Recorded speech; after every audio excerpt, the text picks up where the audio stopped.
reputation or face. The dictionaries also agree that blasphemy is somehow religious, defining blasphemy as profane speaking, or speaking sacrilegiously about God or sacred things. The repetition of words like sacrilege, stealing or violating sacred things, and profanation, a word derived from the Latin outside the temple, phanum, reinforces a general vague sense that blasphemy is somehow about disrespecting or being outside or against gods and sacred spaces and holy things. Blasphemy is a very open concept, leaving a great deal of room for maneuver and interpretation. Who counts as sacred? Who counts as sacred enough to be protected? How offensive must a speech or act be to register as a blasphemy? Can blasphemies and punishments be ranked on a scale from mild to harsh, like the classification of hard and soft, Class A and Class B, drugs, or degrees of injury and pain? And how can a sensation of pain be shared? By definition, blasphemy seems to be in the ears and eyes of the receiver. This is a concept that tends to rely on the witness of those, gods or people, who feel they have been hurt, defamed, or those who speak on their behalf. It is a concept, therefore, that is likely to get us guessing about the experiences and feelings of other people, and maybe even gods. Blasphemous crucifixions.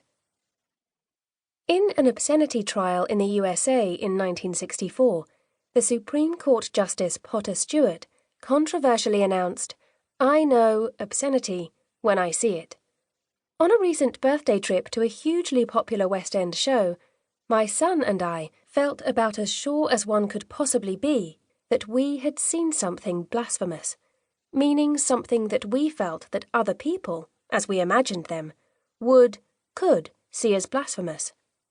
As someone who has studied blasphemy for over 10 years, I was particularly impressed with how energetically the musical ticked all the boxes.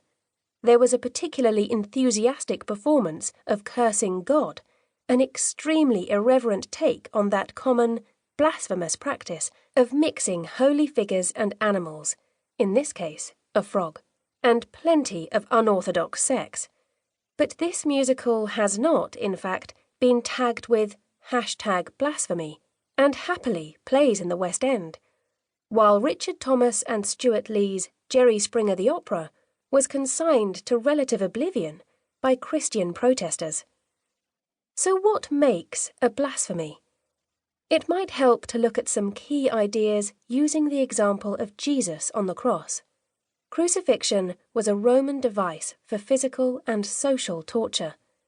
Just like blasphemy, crucifixion involved defacing the public persona, turning him, and occasionally her, into a grotesque living caricature.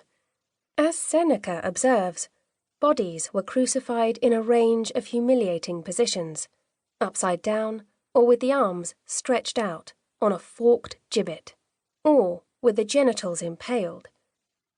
To mock his lofty social status, one victim was crucified on a big white cross.